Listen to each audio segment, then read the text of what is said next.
So I'll share part of my morning routine. We leave about 7:15 from the house, Ariana and I take the Trek 94 to 794 over the Holm Bridge, and I get on 794 and I'd go to Oklahoma and go east on Oklahoma. Well, you go over the bridge, you waiting at the stoplight at Oklahoma, right?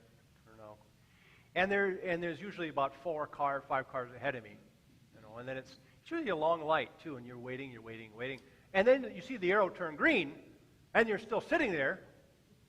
So my comment is, wake up! And then I see the cars leaving, and I see that too much of a gap. You wake up too.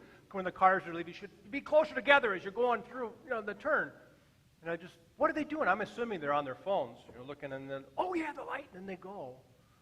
I've never done that, but I get mad at people who do that. I just say, wake up, would you? In life, wake up. I mean, that's what the gospel's saying, isn't it? Wake up.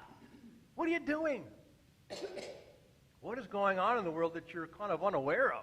Maybe awareness is a better word. Be aware of what's happening.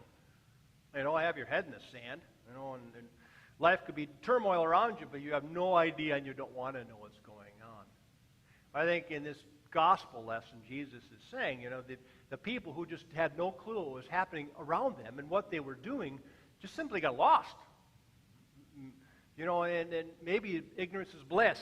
I don't know. But I think what Jesus is saying is I want you to live into what I've been telling you about compassion and mercy and all these kinds of things, and helping your neighbor and forgiving and reconciling and all these things. You're not living fully into who I created you to be. And so this is a wake-up call. It's also an awareness of what's going to happen next. We have a wake-up call, and we have an awareness of what's coming soon, the end of the month. We celebrate the birth of the Christ child. In this preparedness state, we're in Advent now, we're slowly making preparations to fully welcome.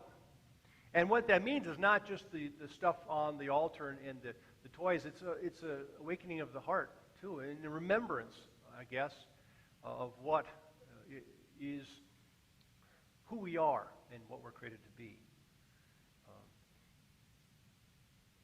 In Adult Forum, we'll be reading a book called Life of the Beloved, Spiritual Living in a Secular World. It's by Henri Nouwen. If you know, he's a spiritual leader.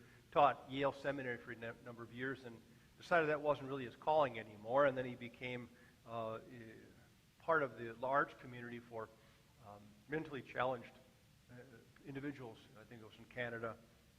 Always spent the rest of his time learning and teaching and those kinds of things in equal proportions. The book is based on his conversation of a young man who was a journalist who came to his office when he was at Yale Seminary and wanted to do an interview, and he could tell the kid, Fred, wasn't excited about what he was doing. He just kind of going through the motions. He asked some questions for about half an hour, and Henri could just say this. He just sensed something was wrong, and he asked this young man what was happening. He said, "I'm just doing my job. It's a paycheck." And Henri said, "What would you really love to do?" He said, "I'd like to write a novel." "Well, why don't you?" "Well, I have to bring in money, and it's hard just to quit and just sit and write full time." And Henri kept pushing him and pushing him. And finally he said, "You know what? Why don't you be the scholar in residence at Yale? I'll get the money for you. Spend a year. Work on your novel." To which the young man is like, "What do you want? What are you trying to get at?" What he was trying to get at was having this young man see that there's something deeper. The young man was Jewish, and it didn't make any difference to Henri. He said, "You are a man of faith. I want you to delve into the depths of what that means for you. Maybe take this year and see how that reflects on you." And after the year, the young man had not finished his novel, but they kept in touch. They became good friends.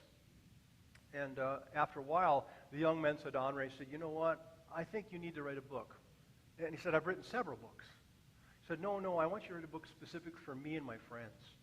Because we're kind of lost. We have no idea what the spiritual life is or what's happening. We're so sucked into what's going on in our daily routines and things, striving after all these things that just have no meaning. And I want you to write a book just for us. And so The Life of the Beloved is a book addressed to Fred and his friends.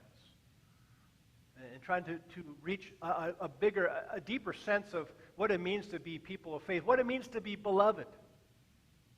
You know, when Jesus was being baptized, he rose out of the water and he heard the voice, "This is my beloved Son." Beloved. He said the biggest thing we have is self-rejection in the world. We don't realize that we're beloved people. Jesus is saying, wake up. Understand that you are beloved people of God. What does it mean to live into that? Wake up. Act as if someone were going to break into your house. Be that vigilant. Be that aware. Be that prepared. If there's a sense of that. And Romans talks about putting on the armor of light. And not in the sense of being in the darkness. But always trying to be in the light. The light of Christ. The light of God. Awaken the sense of who you are in God, the beloved. Live honorably as the day. Really live.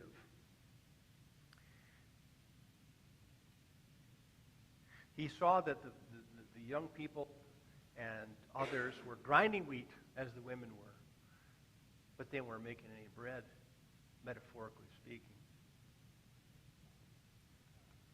We can grind and grind and grind. Sometimes it's called a daily grind. We go to work, and sometimes we just don't want to do it, we have to. But he's saying, look deeper. What is the bread that you are looking for? What is the bread that you're creating? Or what is the bread that God has created in you? And seek that. Always be aware of your surroundings. What's going on socially, politically, economically, spiritually? What's happening in the world? Your friends, your neighbors. Sometimes we get blindsided and think, oh my gosh, I never knew that happened. You had a baby? I didn't know that. Or so-and-so passed on, I had no idea. Or you got a new job. Sometimes it's easy, sometimes it's not so easy to keep connected.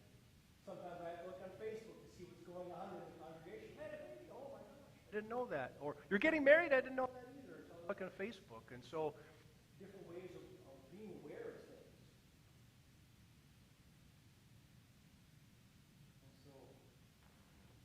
Possible for us to be awake. Yeah, it is. It's possible for us to be aware. And we get distracted. But to be centered again, to be aware of what God is doing in our lives. To be awake enough to know what is happening. And, if possible, to make things happen. To help as we can. Or to help those who help. If it's too far away. If there's a disaster in Texas, maybe I can't fly down there and offer my hands and feet, but maybe I can support whoever's there. At least I'm aware of what's going on. And granted, there's so much news that you get overwhelmed. And something you just say, I just can't handle this anymore. There's too much going on. I just get overwhelmed. Maybe just focus on one or two things. But have a general awareness of what's going on. At least in your own lives. In your friends, family, neighbors, whoever, and live your life to the fullest and help when you can. Awake to know that God is present and God is making bread in our lives and being aware of that. Thanks be to God.